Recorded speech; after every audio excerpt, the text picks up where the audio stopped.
Hey, good evening. I'm Michael Spoor. I give you a brief presentation on alternating eras on my layout. Layouts between Chicago and Savannah, alternating the CB&Q and BN on it.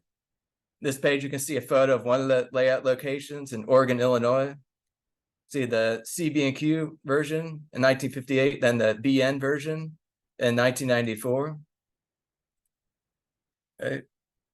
For several years now, people have asked me for a layout update. This will also serve as a layout update.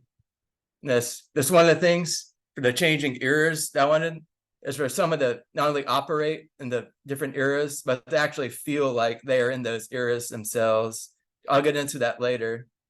But about 2 years ago, I canceled the website for the layout because I didn't think anyone looked at the website. Then a bazillion people emailed me asking what happened to the website for the layout and asked me for a layout update. So this will basically serve as a layout update. So pretty much the last 5 years, the layout was dormant because I lived in Virginia. So this year I moved back to Texas. I'm starting operating sessions again. I've started doing the 1950s operating sessions. And next year I plan on starting the 1995 operating sessions. I still have a couple buildings I have to build for the 90s ones, and I have to order about 50 freight cars. See, and here I listed some other people who I know who have alternate eras in their layouts. I haven't actually been to any of these layouts. I've seen articles or people have sent me photos of it. Ray O'Neill's Conrail layout, he alternates eras. Alan Schroeder's layout, he alternates between BN and BNSF on his Marias Pass layout. And Rick McClellan's Frisco. And Kansas City, he alternates eras on his Frisco layout between the 50s and 80s. As I said, next summer, I plan on alternating eras for every 6 months. Then a note at the bottom, it won't be possible to be 100% accurate for 1995 due to the paint on the bridges. In the 50s, it was mineral red, and in the 90s, it was silver. I'm not going to build 2 bridges, and some of the bridges are permanent. So I also have to live with the bridge being mineral red. And also the Aurora station in the 90s, they used the Metro Hill Street station, which would be an aisle in real life. I also have to fudge that. And this is one of the biggest things is there's never been any accurate 1990s Metro equipment in HO scale. So until that comes out, I'm going to have to use early 2000s Metro equipment. These are some of the operations. I used the 1995 and the 1959 suburban service, or dinky timetables, as the Q and BN called it. I try to use the close to the exact times as I can for all the passenger trains in both eras. I have about 50% of the dinkies running in both op sessions. Having the full number of dinkies would be over 10, which would be pretty overwhelming. But having 50% gives a good number. And say on the right, I have a photo of the 1997 suburban service timetable. I've never been able to find a 1995 one. So if anyone has a copy of the 1995 BN Metro Chicago to Aurora timetable, that'd be helpful. So I can have the 100% accurate dinky times for both eras. Okay, these are the Amtrak schedules for 1995 on the layout. So obviously there's a significantly less trains than there were in the 1950s on the line. We have the daily Illinois Zephyr, which went from Chicago to Quincy. Then overnight it laid over in West Quincy in the BN yard. Then you have the California Zephyr, which is daily. However, you can see on the right, the note I have, the Pioneer and Desert Wind added cars to the California Zephyr 3 days a week. So even though the California Zephyr was daily, the consist could vary pretty dramatically depending on what day of the week it was. And the Pioneer and Desert Wind both are canceled by Amtrak in 1997. And in 1993, the Pioneer Desert Wind were moved back to 3 days a week.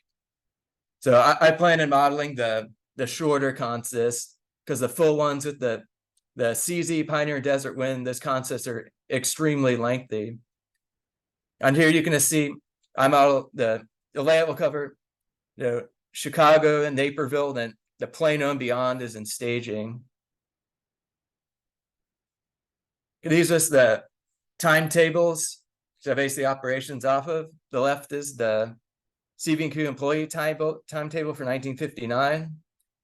The employee timetables luckily list probably 95% of all trains, freight and passenger operated over what I model. And they also give the times at which they left and arrived at the stations for freight and passenger. They luckily also include some of the locals also, such as the Oregon turn. And the right is the BN timetable for 1995. Sadly for BN, it doesn't list all the trains. However, with my research, I figured out what all the trains are, and for the most part, when they arrived and when they terminated at the stations. For people who've been to the layout previously, the layout was originally for 1954, but I've moved the era up to 1959 because that's when the SD24s were delivered. And in 1958 is when the Q started to paint the signal bridges from mineral red to silver. So that makes alternating eras much easier. Okay, this is just the map from 1995 from the BM timetables showing what I model in divisions. The names for the divisions, what the divisions covered, changed a bazillion times under BN and CB&Q. This is just showing you in 1995. So the left is a Chicago division, which covered Chicago to Aurora, and then the Aurora Montgomery Streeter branch. If you've ever been to Dallas, Eric Mumper in Dallas models the Streeter branch. He models it in 1954. I just include the trains which go on that branch, which go from Eola to staging. On the right, you can see the La Crosse division, which is the other line I model. That covers the Aurora to Savannah part. You can see that on the bottom right side. Then the Rockford branch also comes off, and then the Mount Morris branch also comes off. Okay, one reason I picked 1995 is that's when I grew up rail fanning, but also there's a significant amount of traffic on the line and a huge variety. People generally think it's just BN or Amtrak or Metra, but Canadian National, SP, and other roads also had trains on there. The CN had 4 daily scheduled trains a day over to BN into Chicago from St. Paul, and they also had some extra ones. On the left, you can see a photo from 1994 of a CN train going through Rochelle. The CN stopped running these trains when they bought the Wisconsin Central, but for a while in the 90s, you could frequently see CN trains going into Chicago over the BN. On the right is a SP photo in Eola, which is the industrial yard which I model. Then SP, on a good day, you could see at least 10 SP trains going over the BN into Chicago. SP had trackage rights from the BN from Kansas City to Chicago from, I think it was 1990 to 1996. And this practice ended when UP bought SP. And so there's from intermodal trains, auto rack trains, merchandise trains. It was just a wide variety of trains. And also when SP had engines delivered to them from LaGrange, sometimes they took this route also. I just wanted to include, SP trains for more variety. And my staging allows me to have 4 or 5 SP trains, which I can run, which is a nice part to add. Okay, these are just some of the car cards which I use. I wanted to make sure each time period had a different car card system. The 1950s ones is on the left, which is Alan McClellan's car card format. And then the right is a micromark format, which I modified slightly. The last year I gave an opposite presentation on car cards and waybills. So I'm just going to keep this one shorter. Left, you can see the typical waybill format, which is used for the 50 sessions, which is based on the Alan McClellan ones. And on the right for the 90s ones, I use the 10 Pamperin ones that I modified slightly. For these, I included the company's logos, which I think one looks cool. Then you can, and also I think for more modern eras, this makes it more identifiable to modern. Yeah, some people have asked, if I can't find the company's logos, what do I do? If not, I just make up a company logo for it. But I would say for 99% of industries, I've managed to find the company's logos either on the internet or in magazines. And this one on the right is just a waybill going from the Streeter branch I mentioned before, from Wedge and Silica, one of the silica sand places, to Indiana Glass. In the old days on BNSF's website, you could actually download waybills for various cars. So many of the waybills, back in the 1990s, before they shut that down, I downloaded a bunch of waybills for specific cars. So I track sand cars going from the Streeter Wedgerin line to various automotive glass plants in Indiana. And in more modern times, most of the routing still exists for these. However, a lot of the glass plants have since been sold to Chinese companies. Okay, this is a good example I had of this, how you store the waybills. I mean, you can store them however you want, but basically I took some of the car cards and waybills and went to the container store and put them inside every basically plastic storage bin they had in the store. Then I picked the 3 that I felt worked best. So the left are the 50 waybills, and the middle are the micro mark car cards, and the right are the waybills which I made. Just for general storage, and then my alternate eras, I'll just store the ones that are not being used in these storage bins. And that's keeping them organized definitely helps. And I have known since then that the ones in the middle aren't produced anymore. So I'm glad I bought 4 or 5 of those. However, if you go to any store, like the Container Store or others, they will probably have storage bins for car cards and waybills. Okay, now I'll go into more the actual alternating of eras. One that then this is what I use, but obviously these can be used for anyone on their layouts. I basically just looked up what were the most popular and common automobiles in 1959, and just various websites and magazines I found that as. Wikipedia for all of these has been a great help. This in the past for modeling, you're limited to whatever automobiles manufacturers made. However, now with 3D printing, you don't have to be limited by what manufacturers make. So if you really want to model a specific automobile that existed in the year you model, there might be someone already who has put the plans out there for you to be able to 3D print those. Today, what I put in this slide are some of the various websites I used for researching automobiles for various years. And the Cadillac in the bottom, someone actually has produced that already in HO scale, which is helpful. Now I'm just going to show photos of locations on the layout with the various automobiles and other stuff. Say this is the Western Avenue part on the layout. You can just see some of the 1959 era automobiles on the layout. The tracks going off to the top left is the lumber district switching area, which left in the Western Avenue yards. The bridge in the back, I had a local artist, David Cobb.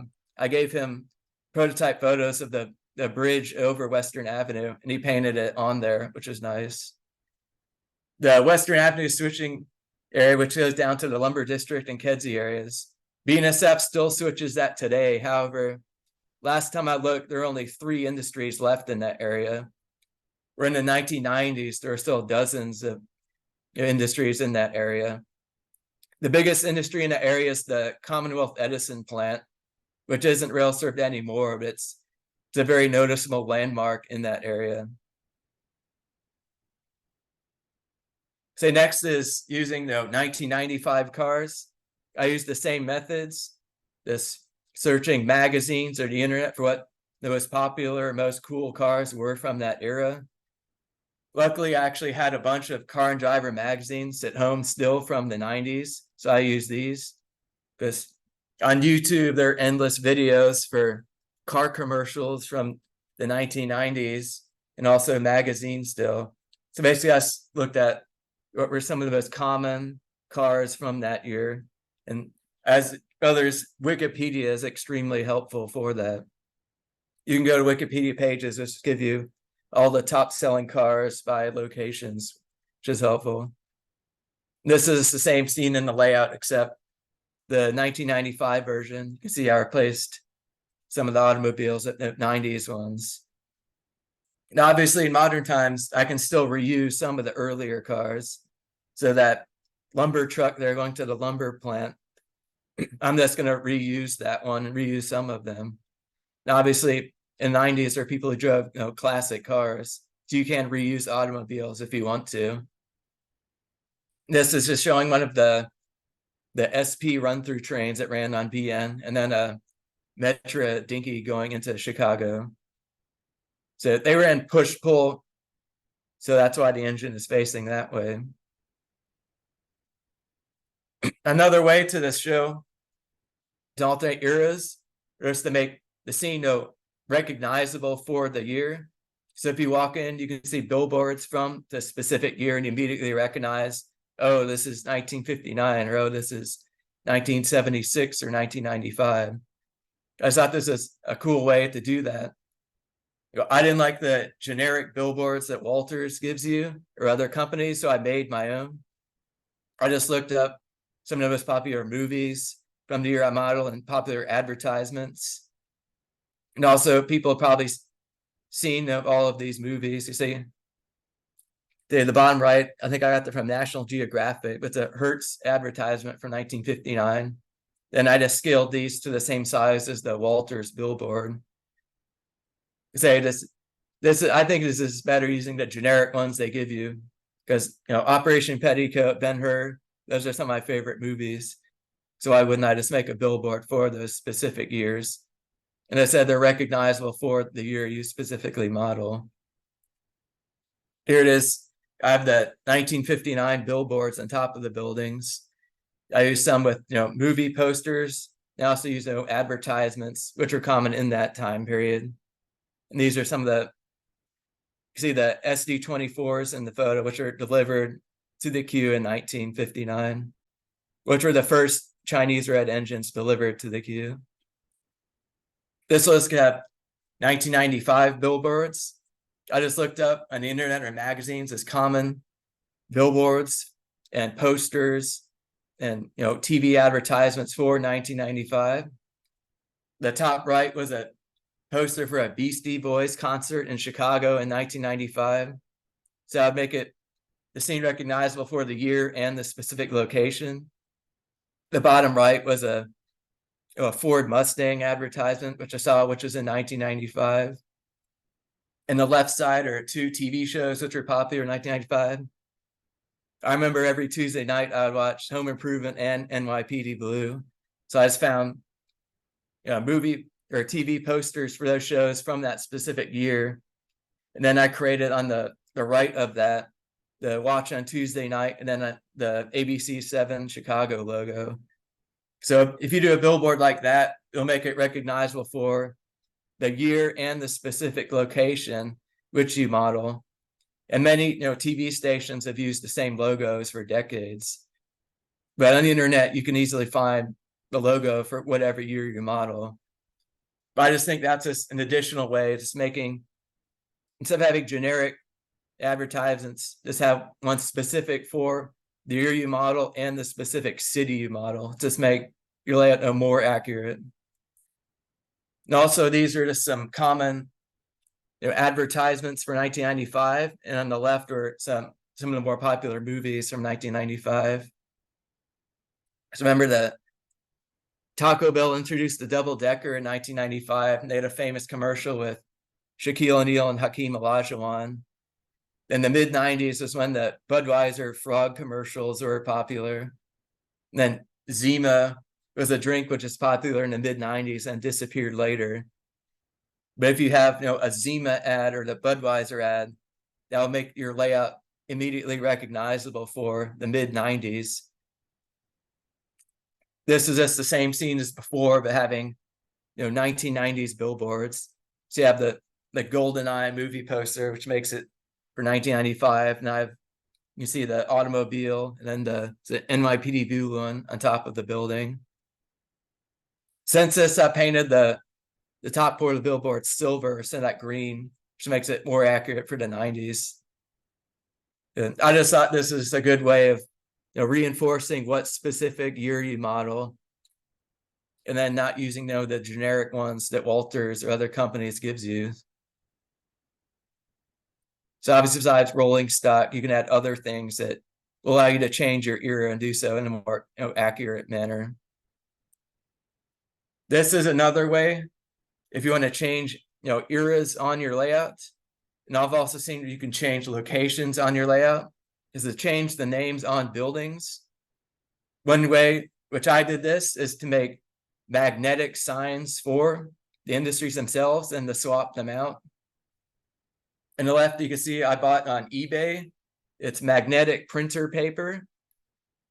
So if you use Photoshop or PowerPoint or anything, you can make industry signs or posters or something for your era, and you can just print it off in your normal printer tray using this magnetic paper, then attach it to the buildings. And I'll show that in the next slide. But on the right, you can see what the paper looks like, the magnetic paper before you put it in the printer. And then the right is one of the industry signs I made from that paper. And this is how I attached it to the buildings. So I just went to Home Depot and bought the smallest magnets they had, which is what I have on the left here. This will depend on what scale you have or what size building you have. But for HO scale industry signs, this is what I found worked well. And on the right side, you can see I just glued some of the magnets on to the part of the building where I wanted the industry name to be. And this is just the final product of that.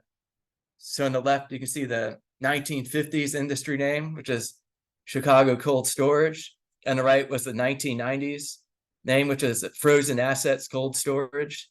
So this changing those signs is just a good way of changing industry names or changing location names. Just a fun fact that on the left, Chicago Cold Storage, that did exist in the 90s and the 2000s. I just included the one on the right because I thought their logo is cooler. But if you're in Chicago in the mid 2000s, Chicago Cold Storage had a big scandal because they had a huge rodent infestation in 2005. And the city of Chicago shut down that cold storage facility for about a year because they had a massive rodent infestation. The company owned it then was a French company, LeGroux Distribution. But I remember reading all kinds of articles about that in the mid 2000s. And that industry was on the BN and the CB&Q in that area. And the one on the right is still there. Just these two photos, I think, are a good job of showing how you can alternate eras. So you can see the industry names, and you can see obviously in the road, got the automobiles from the different eras. Then obviously the freight cars, the engines from different eras. Then since these photos, I've added the railings to the retaining wall and the building on the right. I just thought this is a good idea I've never seen done before. If someone uses this or writes an article on it, please give me credit for it. I remember Lance Mindenheim wrote an article a couple of years ago about track plans. Just saying if you did a generic enough track plan, you could alternate different locations. So if you follow that method and this method, you could easily swap out names to go from Chicago Cold Storage to Dallas Cold Storage to Seattle Cold Storage if you had your layout track plan be generic enough. That's just another way if someone could possibly alternate like locations or the railroads you model on your layout simply by swapping out the names on industries and just making it generic enough. Say the street lights in the bottom, those are the 50 street lights. Eventually I'm going to replace those with 3D printed street lights, which are more accurate for the 90s. But for now, nobody's really going to notice that. Okay, so it's another way, changing eras is just to swap entire buildings themselves. I would say 90% of the buildings in the layout are removable. So any building that wasn't there in the 90s, I simply just lift it out and either replace it with grass or replace it with the building which is there in the 90s. And the left, you can see Highlands on the layout, which is one of the commuter stops. From the 50s to 90s is fairly similar. However, the wooden shed on the right was removed around 1990. And the photo on the right, which I got from the internet, you can see what replaced it, which was built around 1990. This was a stone shed. And last year I went to that shed and measured it with the measuring tape.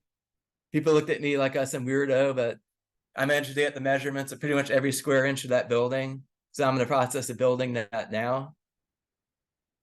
They say is if you want to swap eras, that's one key thing is just to make the buildings on the layout itself removable. And they say this is just to say that I'm in the process of building that shed. And also just to remind me to build that shed. So you could something y'all can do for dioramas if you don't have a layout or just layout itself, but just do specific scenes and just look at photos from both eras and see what was different in those eras. And the shed on the right in Highlands is falling apart. When I went last year, it was held together by ratchet straps. So I don't know how long that structure will last either. So that's part of the reason also I went there to measure it myself. Then since it was falling apart, I brought home a couple pieces so I could match the color patterns on it. I haven't been to Chicago in a year, but I do wonder if the shed has gotten worse than it was last time. But if someone removed those ratchet straps, I'm pretty sure the entire shed itself would just collapse, which is also probably a huge liability for Metro. But yes, another thing that I did, I've only seen one other person do this. This might be going too far, but you using period music for your layout. So if you're alternating eras, this is a good way to just put people into being in that specific era. Say these are from the Wikipedia. I just looked up what the most common and most popular songs were in the years I model. So I looked at the 1959 pages and then the 1995 pages. Then I made CDs for those. The last operating session I had, people actually liked the 1959 music so much that they asked for a second CD. So as if you wanted to just have the actual atmosphere of the entire layout be 1959 or whatever year you model, having period music is just another interesting way of doing that. Now I will say though, if you model more modern times, make sure you use appropriate music. You don't want having like death metal for your operating session. Some people might not return if you do that. There's one thing I found is using movie soundtracks or TV soundtracks are a good thing because it's recognizable for when you model. And this is just a list from Wikipedia of what the top 15 songs were from both of those eras. It'll say for the 1959 music list I made, I basically just went through the top 30 songs in 1959, and I looked at some of those common movies from that year, and then basically just made a CD of about 25 songs from that. This also could be good for trivia, if people like that. You say what was the most popular song in 1959 or whatever year you model. And on the right side is just the 1995, which are the most common songs from 1995. This is the Billboard top 100 songs, and this is the top 15. As I said, just make sure you pick songs which are appropriate. You don't want to have extremely vulgar music or something. But saying a good way around that is movie soundtracks, TV soundtracks. Say I've only seen one other person do this. Just an interesting way of this completely immersing yourself into the specific year that you model. This is just another way. This for the 1959 ones, I want to differentiate it by actually wearing, you could say like a costume or things of that era. The Chicago White Sox on their website sell jerseys and hats, which are reproduction ones for the 1950s. So I bought a 1959 reproduction White Sox hat, which I wear for the operating sessions. And I just found an Eastern Airlines shirt with their logo from the 50s. This Eastern Airlines also flew into Chicago in the 1950s. I also like looking at historic airline logos and liveries that they have, and it's another way of incorporating that into your layout. I've only seen this done once before, also just on the right. Every once in a while, Bernie Kempinski in his Civil War operating sessions, he will actually wear his Civil War Union captain uniform. That's just another way of doing this for your operating sessions. Just if you want to, it's completely immerse yourself into the specific time era that you model. Now, obviously, this might be going too far, but I just think it's a fun way of this, further, enjoying yourself in any op session, and then just making sure people know the difference between, what time periods you are modeling. I could have made this presentation 5 hours, but I wanted to keep it fairly short in case people had questions, and not go too into the weeds on the various, operations aspects of it. I don't know how many people have operated on the layout in the past, but the 1950 sessions are the same as they've always been. I just moved the era up to 59. Is there any? Let's see any of the questions that have put in there, Eric. Just lots of compliments about your. Let's see. So there's a question about which part of Texas do you anticipate moving to? The layout is in Houston, Texas. Okay. Do you swap the entire billboard or just the images? I swapped the entire billboard. So I bought duplicate ones for each era. So I just put the older one below there. Yeah. There's a question or a comment about any office supplies company that carries photo paper usually has magnetic paper as well. I've seen several different brands for the magnetic paper on eBay, but I've never seen any at Office Depot, Office Max, places like that. So I would just suggest us to go on eBay and to search various companies for magnetic papers. I will say though, that's not, you have to be very careful when touching it, because it does kind of like smudge a little. So make sure you don't touch the middle of it. However, the paper is very cheap, so you can buy it pretty much unlimited for it. Yeah. I mean, there's all sorts of ways you can do it. The magnetic, print a decal or a label and put it on magnet or something like that. I mean, it's all sorts of different ways you can do it. But let's say Tom's asking, to minimize handling damage to engines and rolling stocks, what type of storage do you use when you swap eras? For the passenger cars, since in the 90s there are so little passenger trains compared to the 50s, all the 50s passenger cars I just store in the Chicago Union Station tracks. The engines themselves, I have like storage boxes for those, and the freight cars I have storage boxes. But I guess I forgot to say at the beginning that I've done this era swap previously also on another layout, on Al Partlow's Texas and New Orleans layout. I think we had 5 or 6 1994 operating sessions where he normally models 1952. So that kind of gave me the experience in how to swap eras. We basically did the same thing. Any building that wasn't there in the 90s, we simply removed and then put in the building there, which was for the 90s. And after 2 op sessions, we figured out pretty well how to do all that. And I think the last maybe 3 or 4 they ran, I'd say, like fairly well.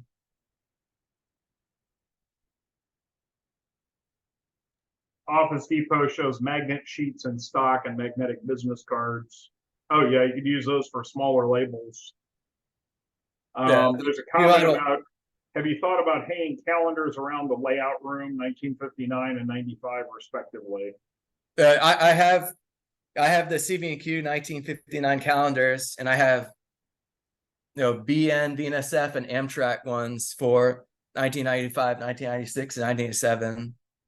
And the layout room, you go up there, pictures. I actually replaced the pictures for the Q pictures and then like BN or Metro ones for the era.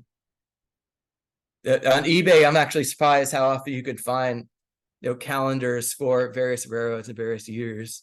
Like I found a bunch of 90s Amtrak ones fairly easily on eBay. Yeah, they get harder and harder to find. A lot of the companies don't even make them anymore, but yeah, all of that is, I think those are all some great ideas to sort of build that ambiance. I guess the other thing you could potentially do is, I don't know what I'm assuming there were like radios between the cab and the caboose in 1959, weren't there? Was there some way to communicate? I have pictures. I don't remember what specific radio they used, but they did have radios. And Okay. the Say, Q if you went further back, it's like, okay, you can't talk to your crew anymore. You got to stop and use hand signals or something. Because I know the Q used the wagon wheel antennas for their F units. Okay. Well, that might be a little bit much, but Yeah, and you have to have the operating session flow well. You can't go right. too into details like that. Exactly. How long does it take to switch automobiles, car? How long does it take to do a swap? I've done this in practice. I haven't actually run the 1990 session yet. However, my practice, it took a couple hours. For normal operating sessions to restage the layout, if I do it by myself, it takes about 7 hours. So moving all the equipment, I'm pretty much used to that anyways. But to swap everything out, it'd probably take about a day for me to do that. That's pretty quick, actually.